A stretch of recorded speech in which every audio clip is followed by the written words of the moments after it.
और tasty biscuit बनाने वाले हैं। इसको आप 1 महीने तक स्टोर करके रख सकते हैं। अगर आपके बच्चे हॉस्टल में पढ़ते हैं या फिर आप कहीं बाहर जा रहे हैं तो आप इसे बना करके ले जा सकते हैं। बहुत टेस्टी लगते हैं और सभी को ये बहुत पसंद आते हैं। तो चलिए दोस्तों बना लेते हैं।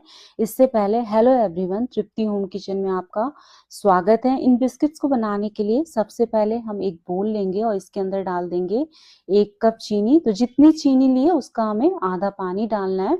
पानी डालने के बाद चीनी और पानी को मिलाना नहीं है। इस बोल को हम साइड में रख देते हैं, तब तक हम दूसरी तैयारी करते हैं। तो ये मैंने दूसरा मिक्सिंग बोल लिया है। इसके अंदर मैं डाल रही हूँ 2 कप गेहूं का आटा, साथ में इसमें सूजी डाल रही हूँ। तो ये मैं इसके अंदर आधा कप डाल रही हूँ। इसके लिए हमें बारीक वाली सूजी चाहिए। अगर आपके पास बारीक वाली सूजी नहीं हो तो मिक्सी में हल्का चला करके डाल सकते हैं।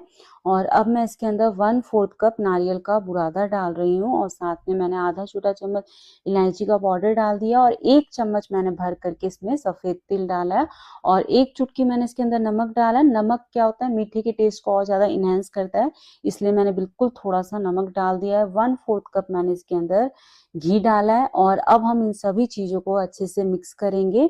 ये जो प्रोसेस है बहुत ज्यादा इंपॉर्टेंट है फ्रेंड्स। घी आटे के अंदर अच्छे से मिक्स होना चाहिए, तभी जो हमारे बिस्किट है वो खस्ता बनेंगे। तब आप देख सकते हैं जब मैं इसे बांध रही हूँ तो ये पूरा बंध रहा है, यानी मोयन जो है वो हमारा बिल्कुल परफेक्ट डला है। और अब हम इसका डो लगाएंगे। तो जो चीनी वाला पानी हमने रखा था, उस चीनी वाले पानी को इसमें थोड़ा थोड़ा डालते जाएंगे, एक साथ मत डाल दीजिएगा फ्रेंड, क्योंकि अगर चीनी वाला पानी थोड़ा भी ज्यादा हुआ तो हमारा डो गीला हो जाएगा। हमें इसका बहुत ज्यादा सॉफ्ट या बहुत ज्यादा टाइट डो नहीं लगाना है, इस बात का ध्यान रखना है। और इसका जो डो है उसे बहुत ज्यादा मसलना नहीं है, हल्के हाथों से आटे को जोड़ेंगे सिर्फ।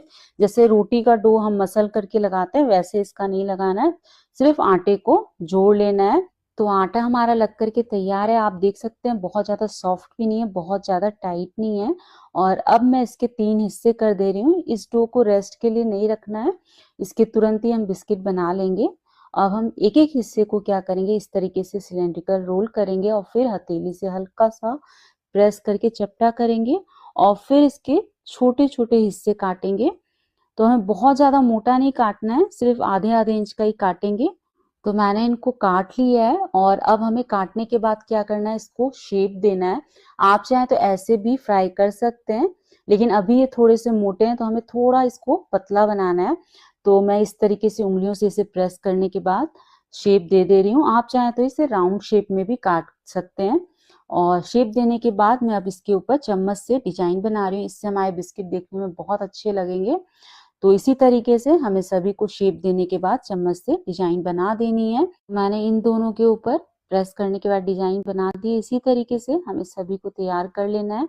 और अब हम क्या करेंगे, फ्राई करेंगे। फ्राई करने के लिए तेल को हमें मीडियम गरम रखना है और मीडियम गरम तेल में इसे एक एक करके डालेंगे। गैस की फ्लेम को भी मीडियम रखना है, लो टू मीडियम फ्लेम पर ही इसे फ्राई करना है।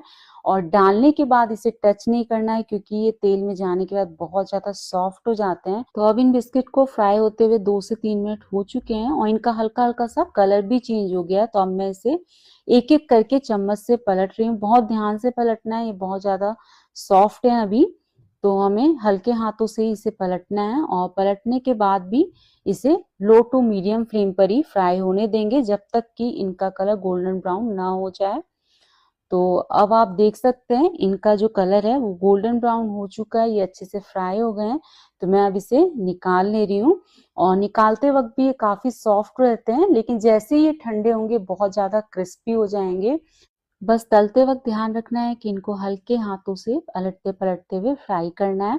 तो ये वाले फ्राई हो चुके हैं, तो इनको हम पहले ठंडा होने देंगे और तब तक हम दूसरे वाले फ्राई कर लेते हैं। तो जैसे हमने पहले मीडियम गरम तेल में एक एक करके डाला था, वैसे ही डाल देंगे। गैस की फ्लेम को लो टू मीडियम रखते हुए इन्हें गोल्डन ब्राउन और क्रिस्पी होने तक फ्राई कर लेंगे। तो ये वाले भी फ्राई हो चुके हैं, तो इनको भी मैं अब निकाल लूंगी एक प्लेट में। तो मैंने सारे बिस्किट फ्राई कर लिए हैं और ये ठंडे भी हो गए हैं। तो अब मैं इसे ड्राई फ्रूट से गार्निश कर रही हूँ। तो फ्रेंड्स आप इसको एयर टाइट डब्बे में भरकर रख दीजिए, महीने भर तक खराब नहीं होते हैं। तो एक बार इस रेसिपी को जरूर ट्राई करिएगा और रेसिपी पसंद आए तो प्लीज लाइक शेयर सब्सक्राइब